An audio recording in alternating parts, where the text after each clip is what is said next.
오늘은 창세기 시간입니다. 창세기 17장 15절부터 하겠습니다. 하나님이 또 아브람에게 이르시되 네 아내 사레는 이름을 사레라 하지 말고 그 이름을 사라라 하라 그랬습니다. 아브람도 아브라함으로 하나님의 이름을 바꾸셨습니다.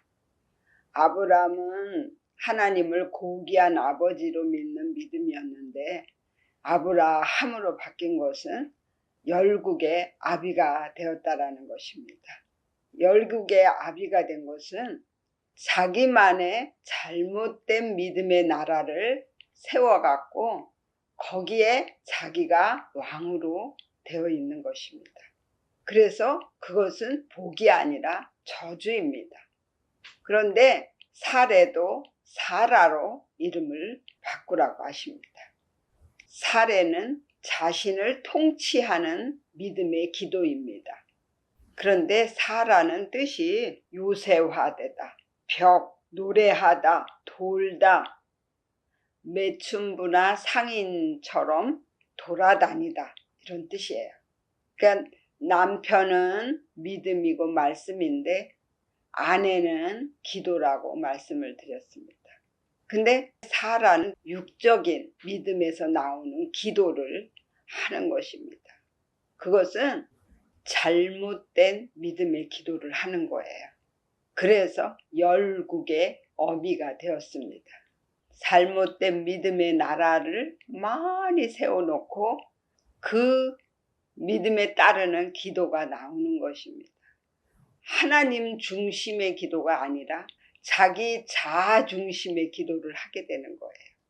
그래서 보이는 것을 쫓아서 기도하게 되고 보이는 육의 욕심을 따라 기도를 하게 된다라는 거예요. 그리고 16절에 내가 그에게 복을 주어 그로 내게 아들을 낳아주게 하며 내가 그에게 복을 주어 그로 열국의 어미가 되게 하리니 민족의 열왕이 그에게서 나리라 그랬습니다. 여기서 내가 그에게 복을 주어 그것이 바라크인데요. 무릎을 꿇다, 저주하다, 하나님이나 임금을 반역함으로 그리고 경배하다 이런 뜻이에요. 이 바라크는 구약의 복으로 나옵니다. 그런데 이 바라크는 하나님 앞에 무릎을 꿇게 하는 것입니다. 그런데 그것이 저주하다예요. 왜? 하나님께 반역을 했기 때문에 그렇습니다. 우리는 하나님 앞에 나는 아무것도 아닙니다. 내가 할 수 있는 건 아무것도 없습니다. 다 하나님께 맡기겠습니다. 하나님이 해주세요. 이런 믿음으로 가야 되는데 아브라함의 믿음은 자기가 하나님이 되어서 자기가 모든 것 다 하겠다고 하는 그런 믿음이에요. 그리고 아직 되지도 못한 그 믿음에서 남을 또 가르치겠다고 하고 그리고 또 첫사랑적인 믿음, 어린아이적인 믿음에서 하나님이 은사를 주십니다. 그 은사를 가지고 내 영을 살리는 일을 위해서 쓰라고 은사를 주셨는데 그 은사를 가지고 육신을 위해서 사용을 했다라는 거예요. 그러니까 하나님께는 다 반역을 한 겁니다. 그래서 아브라함적인 믿음은 율법주의적인 믿음이요, 육적인 믿음입니다. 그 믿음은 아담과 하와의 그 믿음을 쫓아서 나온 가인의 믿음을 따라 나온 믿음입니다. 그래서 결국은 그 믿음은 하나님께 저주를 받을 수밖에 없고 하나님께 무릎을 꿇어야만이 다시금 하나님을 경배할 수 있는 그런 믿음으로 간다라는 것입니다. 그래서 사레를 복을 주어서 무릎을 꿇게 해서 그래서 아들을 주겠다고 약속하신 거예요. 그리고 열국의 어미가 되고 거기에서 이제 열왕이 세워진다 그랬어요. 절대 우리는 왕을 세워서는 안 됩니다.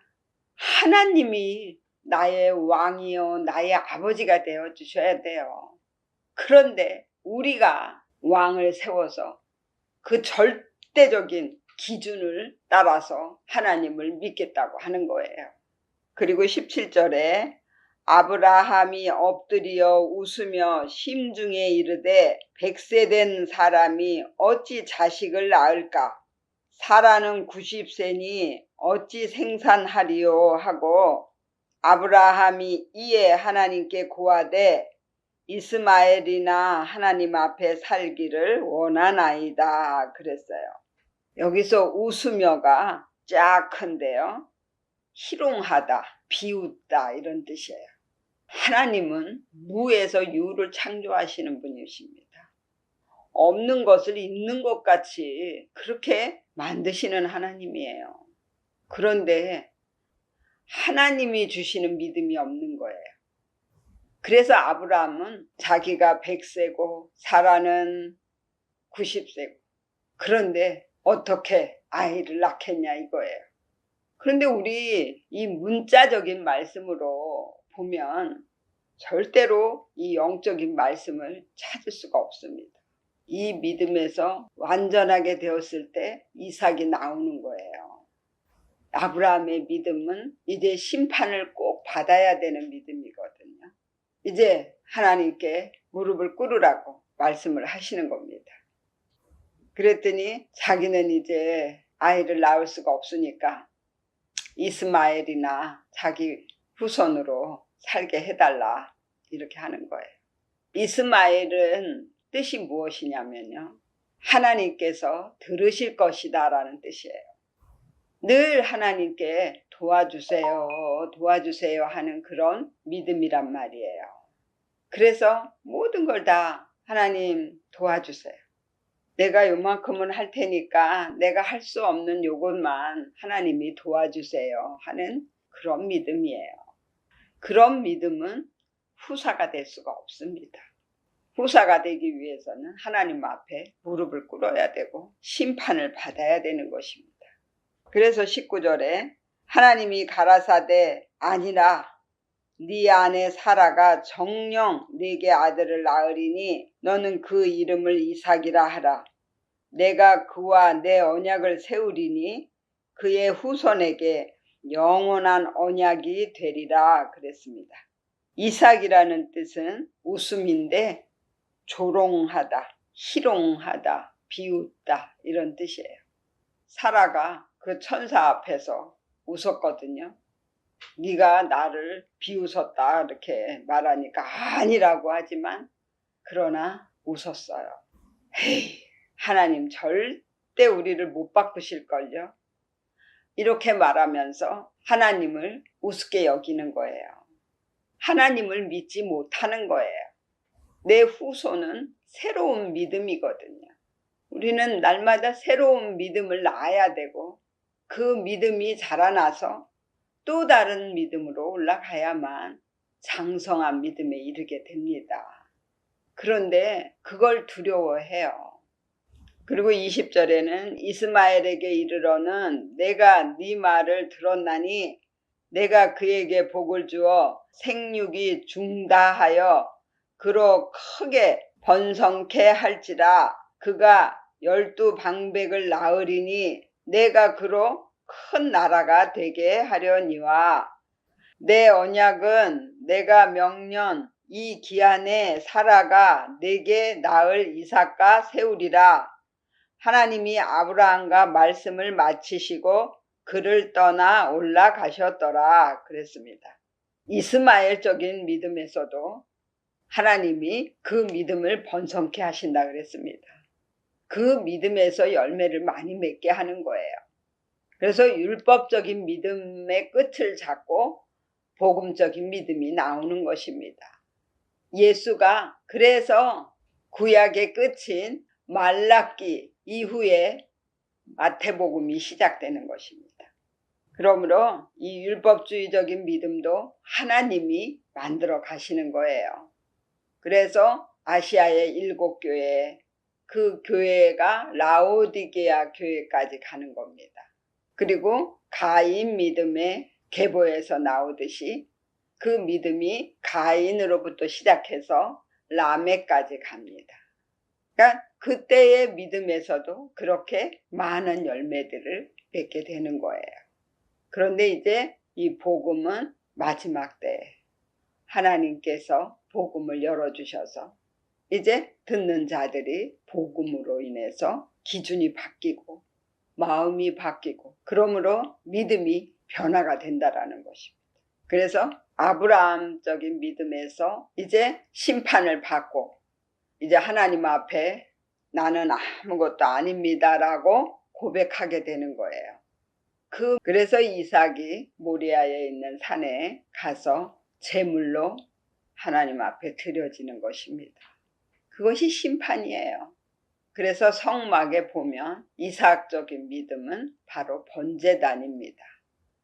아브라함적인 믿음은 성막의 문입니다. 그래서 아브라함적인 믿음이 이제 이삭적인 믿음으로 올라가서 심판을 받고 내가 세워놨던 잘못된 믿음들을 다 하나님 앞에 회개하고 마음으로 통곡하면서 회개하는 것입니다. 그랬을 때 이제 야곱적인 믿음으로 올라가고 야곱적인 믿음은 이제 잘못된 믿음의 행동들을 멈추고 12아들의 믿음으로 또 올라가게 되는 것입니다. 이렇게 하나님은 다 순서적으로 만들어서 가신다라는 거예요. 그래서 23절에 보니까 이에 아브라함이 하나님이 자기에게 말씀하신 대로 이날에 그 아들 이스마엘과 집에서 생장한 모든 자와 돈으로 산 모든 자, 곧 아브라함의 집 사람 중 모든 남자를 데려다가 그 양피를 베었으니 아브라함이 그 양피를 벤 때는 99세이었고 그 아들 이스마엘이 그 양피를 벤 때는 13세이었더라 그랬습니다. 100이 완전입니다. 근데 99는 이 100을 응시하는 것입니다. 이 믿음에서 이제 완전함을 바라보고 그것을 소망할 때 그랬을 때 이제 또 다른 믿음으로 올라갈 수 있는 것입니다. 그때의 양피를 베었다라는 것은 할례를 행했다라는 거예요. 할례를 행한 것은 무엇이냐면 너의 믿음이 지금 짐승적인 믿음이니까 너의 생명을 만드는 그것을 다 벗겨버리고 다 내려놓고 오직 나의 믿음은 하나님만이 만들어 주실 수 있습니다 라고 고백하게 만드는 거예요. 그래서 26절에 당일에 아브라함과 그 아들 이스마엘이 할례를 받았고 그 집의 모든 남자 곧 집에서 생장한 자와 돈으로 이방 사람에게서 사온 자가 다 그와 함께 할례를 받았더라 그랬습니다. 아브라함적인 믿음에서 만들어 놓았던 그런 모든 믿음들이 다 짐승적인 믿음이었고 잘못된 믿음이었다라는 것을 하나님이 알게 하시고 그래서 할례를 받게 하신 것입니다. 이 17장을 통해서 하나님이 하시고자 하시는 말씀이 무엇이냐면 아브라함적인 믿음은 선악과를 먹은 믿음이고 또 고난을 자초하는 믿음이에요. 선악과를 먹게 되면 생기가 죽습니다. 그렇게 되면 바로 저주가 임합니다. 그게 뱀이 와서 우리의 그 혼을 지배하게 됩니다. 그러면 육의 욕심을 따라 살 수밖에 없게 되는 거예요. 그게 바로 저주입니다. 그 믿음은 계속해서 고난을 받아야 되고 그 고난을 통해서 믿음이 자라나게 되는 것입니다. 그리고 하나님의 저주 아래에 있는 믿음, 그 율법주의적인 믿음은 하나님의 저주 아래에 있는 믿음이에요. 자기 본성과 자기 사고를 앞세워서 진리 되시는 하나님의 말씀을 대적하는 그런 믿음이라는 거예요. 그래서 그 믿음들은 다 뱀의 먹이가 되고 용의 먹이가 되는 것입니다. 육의 욕심을 따라 사는 믿음이 된다라는 거예요. 그래서 우리는 다 아브라함적인 믿음을 버리고 이 율법주의적인 믿음을 버리고 복음적인 믿음으로 돌아가야 됩니다. 그러니까 율법적인 믿음은 남을 보는 믿음이고 복음적인 믿음은 자기 마음을 보는 믿음입니다. 그래서 자기 마음 안에 있는 것들을 하나님 앞에 내어드리고 늘 하나님께 항복하고 하나님께 겸손하게 내려앉는 그런 믿음입니다. 그 믿음으로 돌아갈 때 최고의 복을 받을 수가 있는 것입니다. 저와 여러분들 이렇게 복음으로 돌이켜서 여러분들의 마음을 하나님 앞에 내어드리는 그런 믿음으로 가시기를 예수의 이름으로 축원을 드립니다.